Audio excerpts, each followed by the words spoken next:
I just want to go back a little bit. In a lot of these cases, emotional manipulation of the child is primarily what is happening. One, is it understood by Cafcass and Cafcass officers in terms of, do they receive specific training on that? What are they looking for? And secondly, is it relevant? Do they see it as having a weight that is similar to physical abuse? Or so where does it sit in terms of when they're assessing risk? Where does emotional manipulation sit? So first off, do they recognize it? Are they trained on it? What are they looking for? And second off, where do they then, if they do recognize it, where are they putting it? You know, are they recognizing it as high level? Yeah, if it's obvious, it's easy, really. If they're meeting the child and the child sort of takes a piece of paper out of their pocket and they've got a long list of things that they read to you, or they kind of use language that you think, actually, where do they get that from? How do they know about that? They could only be told by one parent, or it's clearly these are the things that they've been asked to say. But again, that's very difficult because I've worked with children who are very erudite, very good at speaking, and it's easy to say, oh no, they've been told to say these things. Well, we don't know that. So in most cases, it's really difficult, and it would depend on the practitioner, unfortunately, what training they've attended. There's basic training for all new Cafcass officers, and they will be trained in interview techniques. But as a trainer myself, you didn't spend hours and hours and hours talking about it. There were like a few slides where you would mention about children. How would you tell that they're not being influenced?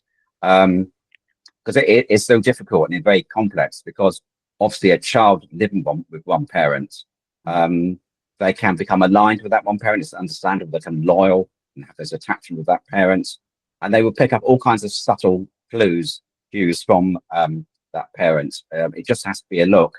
So they come back from contact, and they might, they will know that they don't want to say what a great time they've had to, the parents say, how did you get on? Oh, it's all right. And they think, oh, well, they clearly don't like contact. But a child has learned already that the parent doesn't want to hear that they've had a good time. So they pick up very quickly on the conflict. And they're very sensitive to how a parent feels. So it's not always a case of one parent influence telling the child, this is what you've got to say, I'm coaching you. Those examples do happen, but more often is a child becomes aligned to one parent, it becomes loyal to one parent, it hears their story, it feels their story becomes their story, and it's very hard for the other parents. So most cases I would get the parents saying, I've been alienated against. They clearly coach, and it's so much more complex than that, really. Well, absolutely. And when there's, when you've got a parent who's saying that they've experienced coercive control, that's, what you just described there of the environment that the child's living in, they're learning what to think and feel about the parent. That is coercive control of the child, which, is alienation. Those are part of alienating behaviours. And I appreciate that it's, we're all walking emotions. We can't not have them. And so, it's a difficult line to be able to say someone is deliberately turning a child against the other parent when it's like more unconscious than that. But ultimately, that child's opinion of that parent is being unfairly changed, not from their own experience. So actually, that's affecting their development as a child, because they're not having an authentic experience with one parent, they're having a proxy experience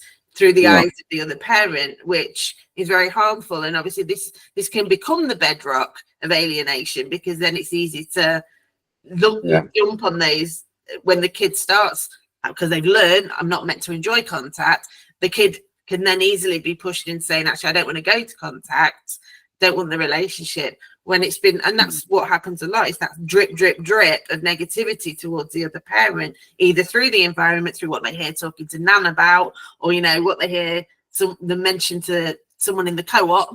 They're hearing that all the time. It's being fed in. But again, for the other parent and ultimately the child, they're their ideal, that arena for them to thrive in is relationship with two healthy parents. That's being worn away by someone, either consciously or unconsciously. And so again, how do Cafcass measure that? How do they view that in terms of like the abuse scale kind of thing? Where would that fit in terms of the impact on contact, that kind of thing? It's very difficult because as a parent will obviously have their own feelings about the ex-parent. They've let them down, they feel disrespected, they feel that they can't respect them, they can't trust them anymore, and then that gets confused with how they are as a parent. So I can't trust you because you had an affair, so I can't trust you as a parent, but actually they might be a very good parent. So those feelings you have about the ex-partner is obviously going to be shared with the child. Now, in terms of how Cafcass understand that, I think that is always going to come down to the individual practitioner, how experienced they are, how good they are at making judgments, what kind of training they've had. What we've had in recent years is a lot of that cohort of experienced kind of ex-probationals. They've all moved on. They've retired.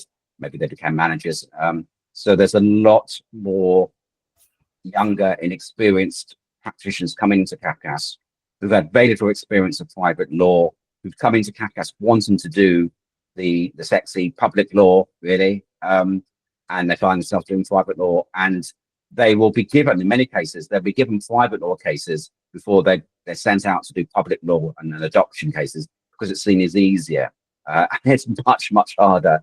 It's much easier to assess a baby with a broken clavicle in a public law case than it is to assess two parents in private law who are making cross allegations and you're not quite sure what's what. So it really does sharpen those assessment skills.